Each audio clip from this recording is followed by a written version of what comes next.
Hello, I'm Paulo Pica, Vice President Processing Solutions and Equipment at Tetra Pak. TPM is no doubt the foundation of our continuous improvement program, which we call WCM since it started in around 1998. The impact on the supply chain is huge. Looking at the end-to-end losses of the supply chain helps to understand where the bigger losses are, and frequently you end up facing broader opportunities than just looking at the manufacturing.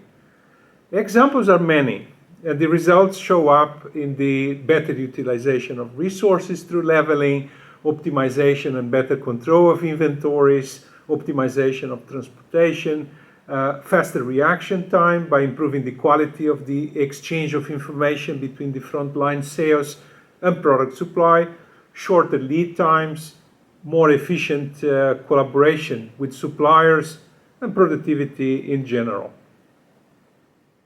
Sustainability has long been at the heart of our business strategy and our operations. It's part of our brand promise, which is protect what is good, which is brought to life by protecting food, protecting people, and protecting the planet.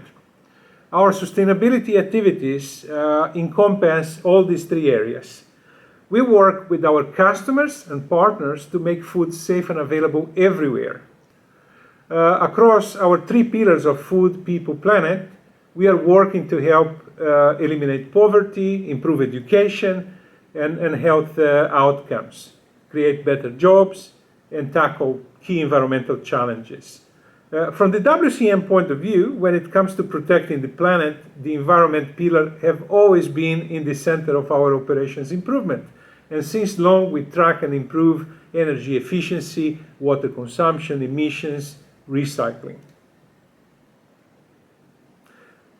I love TPM because it enables ordinary people like most of us to deliver the extraordinary.